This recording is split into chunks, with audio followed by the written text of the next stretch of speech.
कांटों के बीच फूल क्यों रखा? हाँ, परमेश्वर ने कांटों के बीच फूल क्यों रखा? परमेश्वर ने कांटों के ही बीच में फूल क्यों रखा? हाँ। वो इस हमारी शिक्षा के लिए रखा है। अच्छा। परमेश्वर ने कांटों के बीच फूल को इसलिए रखा बेटा, हमारी शिक्षा के लिए। हमारी शिक्षा, हमको उससे शिक्षा क्या मिलती है कि परमेश्वर कांटों के बीच में भी रहकर फूल अपनी खुशबू को देना नहीं छोड़ता। ऐसे ही इस संसार में हमको दुष्टों के बीच में रहकर अपना मसीहीपन नहीं छोड़ना है। अगर हमारे अंदर मसीहा है तो दुष्टों शैतानों के बीच में भी रहकर हम उनको, जैसे एक हमारा काम है भलाई करना। यीशु मसीह समझ लो कांटों के बीच में एक गुलाब के फूल ही है। आपने प्रश्न पूछा परमेश्वर ने कांटों के बीच में फूल को क्यों रखा, तो इसलिए रखा कि हम हमारी शिक्षा के लिए, हमको सिखाने के लिए कि अगर ये एक फूल जिसको जिसको ना तो कोई बुद्धि है, ना तो जिसके पास कोई विवेक है, ना तो उसके पास पवित्र आत्मा है, ना तो उसके पास 66 किताबें हैं, ना तो उसके पास पास्टर है, ना तो उसके पास कलीसिया है, ना संगति है, ना चर्च है, ना मोबाइल है। वो फूल अगर कांटों के बीच में रहकर अपना स्वभाव नहीं छोड़ता तो हम दुष्टों के बीच में रहकर दुष्टता क्यों करने लगते हैं। अगर कोई गाली देने वाला है तो हम गालियां क्यों बकने लगते हैं। अगर कई लोग बोलते हैं हम उनके बीच में नहीं रहेंगे, नहीं तो हम भी वैसे हो जाएंगे। अगर हमारे अंदर मसीह है तो मसीह भी तो ऐसे ही रहा, शैतानों के बीच में, दुष्टों के बीच में रहा और उसने अपनी खुशबू को नहीं छोड़ा। जैसे परफ्यूम की शीशी क्या होत करती है, उसको प्यार से दबाते हैं तो वो परफ्यूम की शीशी खुशबू देती है, लेकिन उसको नफरत से दबाते हैं, परफ्यूम की शीशी को थप्पड़ मारते हुए दबाते हैं 3 बार 10 बार लगातार, तो वो बदबू देने लगती है। क्या बदबू देने लगती है? हाँ। बदबू देने लगती है। जोर दबाइए तो बदबू दी नहीं। परफ्यूम की शीशी को जोर जोर दबाएंगे तो बदबू आने लगेगी।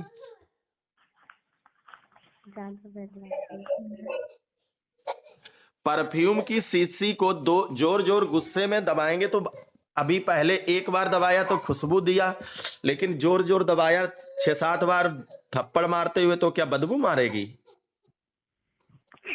नहीं, जोर खुशबू और जोर खुशबू देने लगेगी। हमें अपना स्वभाव इस फूल से सीखना है।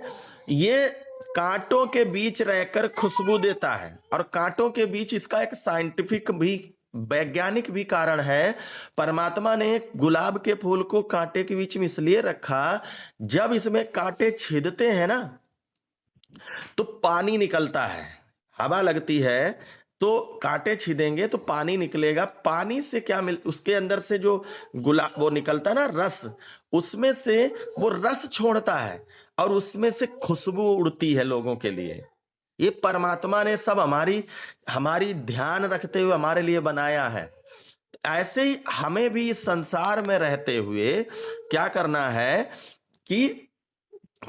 है कि हमें भी संसार में रहते हुए परमात्मा के परमेश्वर के बेटे अगर हैं, अगर हम परमात्मा के बेटे हैं, शैतान के बच्चे क्या बोलते हैं, हमें कोई गाली देगा हम भी गाली देंगे, हमें कोई मारेगा हम भी मारेंगे। लेकिन परमात्मा का जो बच्चा होगा उसको कोई गाली देगा तो वो गाली नहीं देगा।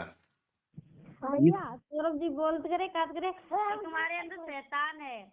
सुनो, पहले पूरी बात सुनो बहन, पूरी बात को, अभी जो बात छेड़ी बच्चों वाले काम ना करो, सुनो ध्यान से। अब देखो हम आपको बच्चे की तरह तो देख नहीं रहे। अगर बच्चे की तरह देख रहे होते तो हम आपको आप प्रश्न पूछ रहे हैं, हम क्यों बताते, क्योंकि आप अच्छे प्रश्न पूछते हो हर बार, तो हम आप लोगों को बता रहे, तो पूरी बात सुनो पहले। तो वो बात भी, हम उस बात पर भी आएंगे, अभी पहले इस बात को पूरा होने दें। हम क्या बता रहे थे, अभी उस पर ध्यान दिया? अभी क्या बता रहे थे जो बात काट दिया आपने? फूल कह रहे हैं काटो के बीच फूल क्यों रखा?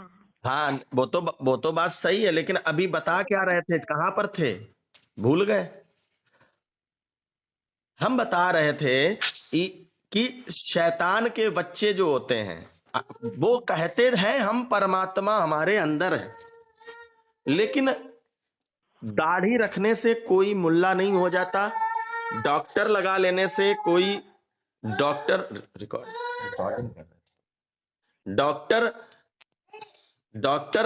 लिख लेने से कोई डॉक्टर नहीं बन जाता, स्वर्गीय लिख लेने से कोई स्वर्गीय नहीं बन जाता। ऐसे ही शैतान के लोग हैं, वो बोलते हैं हम परमात्मा को जानते। अगर परमात्मा को जानते हो, रस में खुशबू भरी है तो खुशबू निकल रही, तुम्हारे अंदर परमात्मा है तो गालियां क्यों निकल रही? तो हम अगर मसीह के लोग हैं, हम अगर सच्चे खुदा को जानते हैं, कहने को क्या, आज बहुत सारे लोग हैं कहते हैं हम प्रभु यीशु मसीह को जानते हैं, लेकिन वो यीशु मसीह को जानते ही नहीं है। 95% लोग यीशु मसीह को पहचानते ही नहीं है। 95% लोग यीशु मसीह के बारे में नहीं जानते। क्या नहीं जानते कि यीशु मसीह है क्या चीज?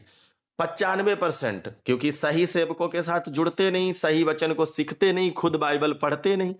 नहीं तो सही सेवक से सीखेंगे, सही वचन से सीखेंगे तो वो समझ पाएंगे कि मसीह क्या चीज था। मसीह कहता, यीशु मसीह को लोग मार रहे थे और यीशु मसीह कहते, हे पिता इन्हें क्षमा कर क्योंकि ये नहीं जानते। यीशु मसीह परमेश्वर है पूरा पूरा, यीशु मसीह खुदा है। तो हमको हमें सिखाने के लिए कांटों के बीच में फूल को, गुलाब के फूल को, या जो फूल होते हैं उनको परमात्मा ने रखा है। क्या कि अगर दुष्ट अपनी दुष्टता करना नहीं छोड़ता, तो यदि तुम हमारे बच्चे हो, तो हमारे बच्चे यानी परमेश्वर के बच्चे हो, यीशु मसीह के बेटे बेटी हो, तो आप हमारा स्वभाव मत भूलिएगा। यीशु मसीह का स्वभाव कैसा था? वो गाली सुनकर गाली नहीं देते थे। उनको लोगों ने मारते मारते मार डाला, लेकिन उन्होंने एक बार भी मुंह नहीं खोला और किसी को श्राप नहीं दिया। आज तो पास्टर लोग ही श्राप देने लगते हैं। अगर उनके मन के नहीं चले, अगर उनको पास्टर लोगों को देखेंगे उन्होंने भूत निकाल दिया, और अगर आप नहीं आए तो आपको श्राप देने लगेंगे, तुमको बहुत दुष्ट आत्माएं पकड़ेंगी, ये है, छोड़ दूंगा मैं तुम्हारे ऊपर दुष्ट आत्माओं को।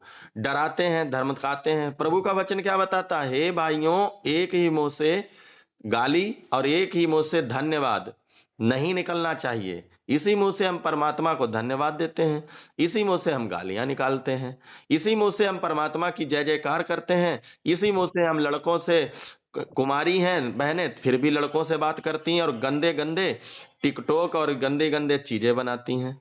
तो ये सब क्या है? हमारी शिक्षा के लिए रखा है कि अगर एक फूल जिसके पास पवित्र आत्मा नहीं है,